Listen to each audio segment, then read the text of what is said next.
शिक्षा, बस फ्री, पानी, बिजली फ्री आम आदमी पार्टी का सिर्फ एक जुमला है या फिर ग्राउंड लेवल पे काम हो रहा है? न शिक्षा की तरफ कोई ध्यान रहा, न उनका अस्पतालों की तरफ कोई ध्यान रहा, और बहाना ठीक रहा वो फोड़ते रहे हमेशा सिर्फ एलजी के सर पर। अरविंद केजरीवाल जी ही पार्टी है और सब कुछ सर्वे सर्वा वही है। उनकी मर्जी के बिना पार्टी का कोई एमपी हो या एमएलए कुछ नहीं कर सकता। हमने दिल्ली के निवासियों को 6 रेवड़ियां दी हैं, बिजली फ्री दी, पानी फ्री दिया, अस्पताल में दवाएं फ्री दी, हमने शिक्षा अच्छी करी, हमने बस का सफर फ्री किया कि आधा घंटे को मुझे पुलिस दे दो, मैं पूरा शाहीन बाग खाली करा दूंगा। दंगा हुआ तो ताहिर हुसैन एक पार्षद थे आम आदमी पार्टी के, उन पर इल्जाम लगा, उन्हें पुलिस ने अरेस्ट किया और आम आदमी पार्टी ने 6 साल के लिए बाहर निकाल के खड़ा कर दिया। आम आदमी पार्टी का विधायक कुरान की बेहुरमती करने के इल्जाम में कोर्ट उसे 2 साल की सजा सुना देती है और पार्टी के मुखिया उस पर कोई कार्रवाई नहीं करते। आरएसएस का छोटा रिचार्ज बताया गया अरविंद केजरीवाल को। आपको आरएसएस का छोटा रिचार्ज बता देते, आपको मरकज का गुनाहगार, मौलाना साद साहब का गुनाहगार, दिल्ली दंगे का गुनाहगार, शराब के ठेके खुलवाना, इन सब का बताते थे, वो उन्होंने आपका दामन थाम लिया। संभल में 5 नौजवानों का मारा जाना और मेरी पार्टी के मुखिया से एक ट्वीट तक ना होना। आसिम खान पर की एक ऑडियो वायरल हुई और उस ऑडियो के वायरल होते ही उन्हें पार्टी से निकाल के बाहर खड़ा कर दिया गया, मंत्री पद ले लिया गया। जब एक कुरान की बेअदबी करने में नरेश यादव जो महरौली से विधायक हैं, जब कोर्ट उनको सजा सुना देती है और 11,000 रुपए उन पर जुर्माना कर देती तो पार्टी के मुखिया चुप्पी साध लेते हैं। बर्दाश्त से बाहर बात थी, इसलिए मैंने पार्टी को पूरी तरह से छोड़ दिया, पार्टी की सदस्यता से इस्तीफा दिया। रात के काले अंधेरे को चीरकर जब सुबह सूरज की किरणें रोशनी फैलाती हैं तो अपने साथ बदलाव लेकर आती हैं। कभी राजनीतिक बदलाव, कभी आपके अस्तित्व का बदलाव, कभी आपकी शख्सियत का बदलाव, और तो और ये बदलाव कभी कभी इस हद तक भी जाता है कि रात को आप सोते हैं किसी और लिबास के साथ और जब उठते हैं तो लिबास आपका चेंज हो जाता है। मैं बात सीलमपुर विधानसभा की इसलिए कर रहा हूं आपसे क्योंकि मेरे साथ में अब्दुल रहमान साहब हैं, विधायक, आम आदमी पार्टी के विधायक रहे, और जिस लिबास की मैं बात कर रहा हूं तो अगर आप देखेंगे आज विधायक जी के गले में पड़ा हुआ ये गमछा गवाही दे रहा है कि कल रात तक जिस गमछे के यानी आम आदमी पार्टी के गमछे को लेकर ये सोए थे आज वो बदल चुका है, यानी आज कांग्रेस के लिबास में रंग चुके हैं। विधायक जी बहुत बहुत स्वागत। थैंक यू, बहुत बहुत शुक्रिया। और सवाल की शुरुआत में यहां से करना चाहूंगा कि बदलाव तो बहुत देखे, लेकिन 12 घंटे के अंदर लिबास का बदलाव, लिबास का इसलिए क्योंकि आपका गमछा बदला और पार्टी बदली, लेकिन सीट वही, जज्बा भी वही दिख रहा है चुनाव लड़ने का। आखिर क्या वजह रही इस बदलाव में? 100% मैं जिस समुदाय से आता हूं उस समुदाय पे लगातार चोट पर चोट हो रही थी, कहीं ना कहीं अपने अस्तित्व पर भी चोट हो रही थी। कई कारण रहे। जब मैं विधायक बना तो विधायक बनने के बाद तुरंत जमुना पार में दंगा हो जाना, उसके बाद कोरोना जैसी महामारी का आ जाना, पूरी दुनिया को उसने अपनी चपेट में लिया। लेकिन दिल्ली में एक अलग ही रूप रहा, जैसे दिल्ली के 500 मरीज़, मरकज़ के 200 मरीज़ अलग अलग कर देना, फिर भी कहीं ना कहीं दबाव में बर्दाश्त होता रहा। लेकिन अब तो हद ही हो गई। संभल में 5 नौजवानों का मारा जाना और मेरी पार्टी के मुखिया से एक ट्वीट तक ना होना, एक अल्फाज उनके मुंह से ना निकलना, और उससे भी ज़्यादा हद तब हो गई जब एक आम आदमी पार्टी का विधायक कुरान की बेहुरमती करने के इल्ज़ाम में कोर्ट उसे 2 साल की सज़ा सुना देती है और पार्टी के मुखिया उस पर कोई कार्रवाई नहीं करते, तो फिर एक चोट होती है।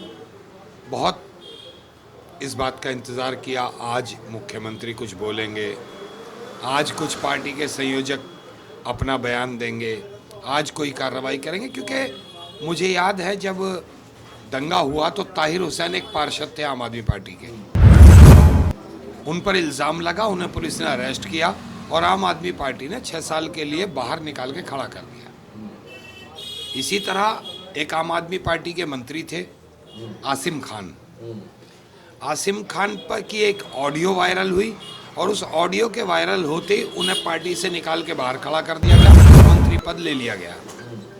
लेकिन जब दूसरी तरफ वही काम एक ऑडियो वायरल होती है, 4 ऑडियो वायरल होती हैं। नरेश बालियान एक विधायक हैं आम आदमी पार्टी के, उनकी और बदमाशों से साठगांठ की ऑडियो आती है, उगाही करवा रहे हैं वो, पुलिस उनको गिरफ्तार कर लेती है, लेकिन पार्टी के मुखिया चुप्पी साध लेते हैं। जब एक कुरान की बेइज्जती करने में नरेश यादव जो महरौली से विधायक हैं, जब कोर्ट उनको सज़ा सुना देती है और 11,000 रुपये उन पर जुर्माना कर देती, तो पार्टी के मुखिया चुप्पी साध लेते हैं।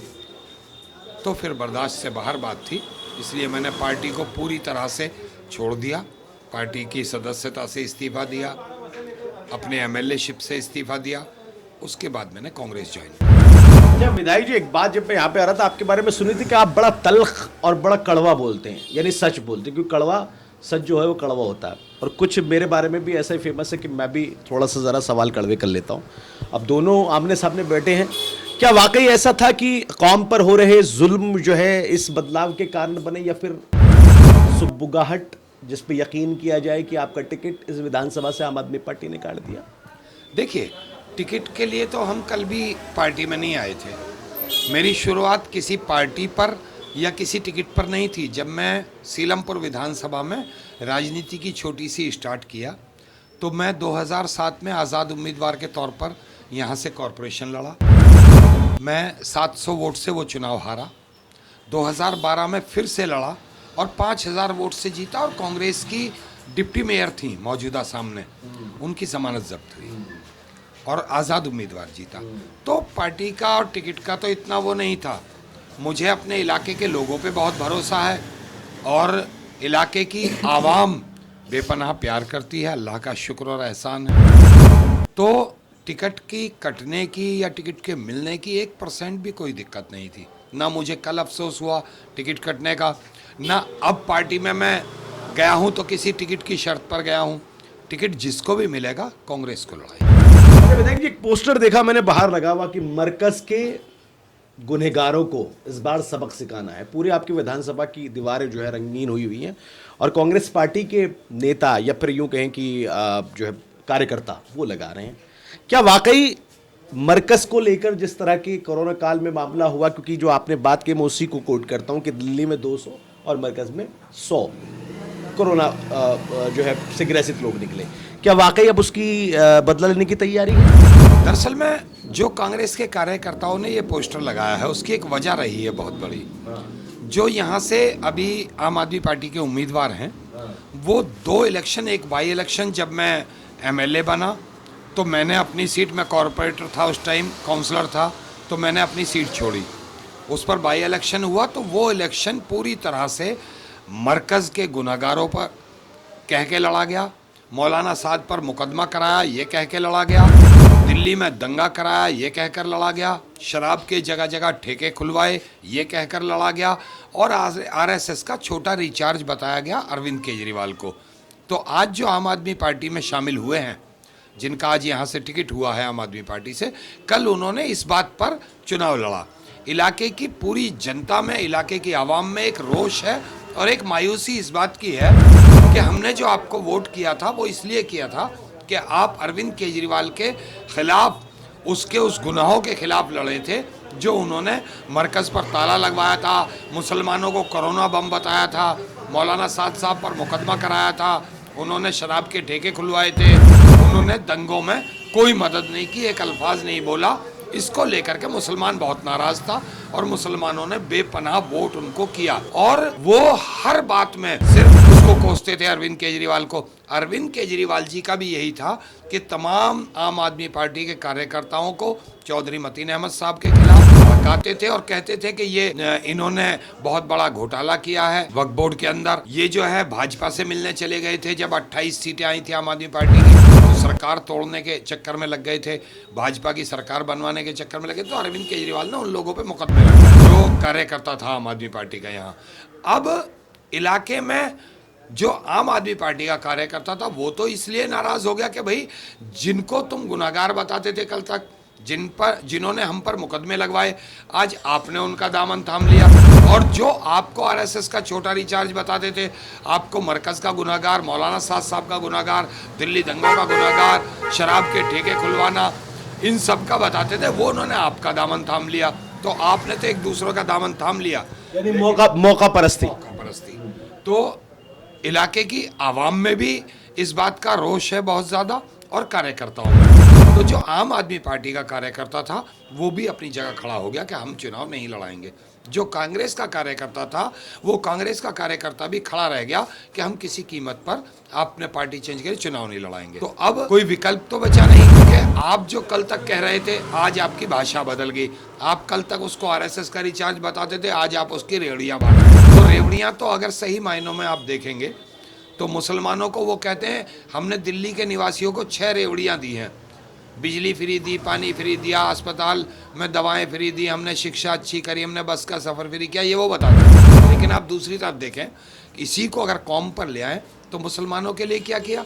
आपने मरकज़ पर ताला लगवाया, आपने मौलाना साहब सब पर मुकदमा करवाया, आपने दिल्ली दंगों में कोई मदद नहीं की, एक अल्फाज नहीं बोले, आपने जगह जगह शराब के ठेके खुलवाए। सुना जी, आपने अभी एक बार इन्होंने कहा था कि आधा घंटे को मुझे पुलिस दे दो, मैं पूरा शाहीन बाग खाली करा दूंगा। लेकिन वैसे आप कहते हो कि पुलिस मेरे हाथ में नहीं है। आप साल में 365 दिन होते हैं, 300 दिन झगड़े में गुजारते हो कि एलजी काम नहीं करने दे रहा, एलजी हमें काम नहीं करने दे रहा, लॉ एंड ऑर्डर ख़राब हो रहा है। तो जब आपको एलजी काम ही नहीं करने देता तो आगे भी वही एलजी रहने वाले हैं, वही सेंट्रल की गवर्नमेंट रहने वाली है।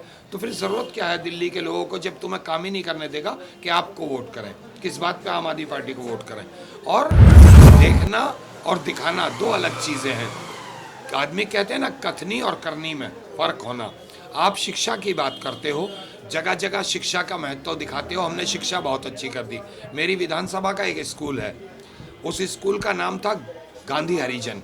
वो एडिड स्कूल था, लेकिन वो एडिड स्कूल दिल्ली सरकार ने टेक ओवर कर लिया और वो स्कूल जो है गांधी कोएड के नाम से हो। उस स्कूल में लगभग 4000 बच्चे पढ़ते थे। जब आपने टेक ओवर कर लिया तो हमने उसकी बिल्डिंग बनाने की फाइल चलाई, क्योंकि जर्जर हालत में था। 26 करोड़ रुपए का बजट भी पास हुआ। 36 पेड़ थे उस स्कूल में जिनको स्थानांतरित करना था, जो आप कर नहीं सके, पीडब्ल्यूडी ने किए नहीं, और वो बिल्डिंग बन नहीं पाई। हमने 4 मरतबा विधानसभा में इसकी आवाज़ उठाई, जो आपको बिल्कुल पसंद नहीं था कि आप सरकार के खिलाफ बोल रहे हो। अरे भाई, अगर एक काम नहीं हो रहा तो आदमी बोलेगा नहीं तो क्या कहेगा?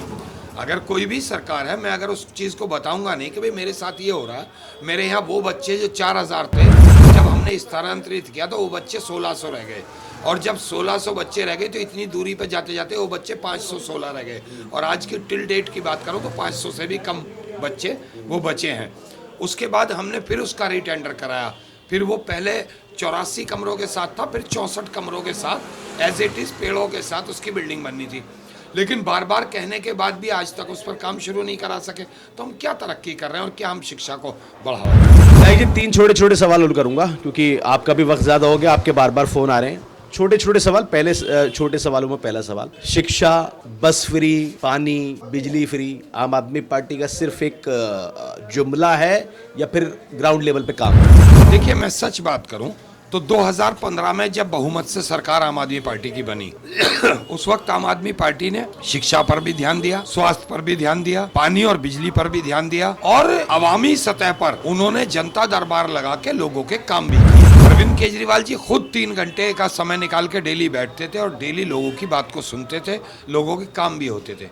लेकिन जैसे ही 2020 का चुनाव वो जीते और दोबारा से 62 सीटें आई, तो साथ साथ एक अहंकार भी लेकर के आई।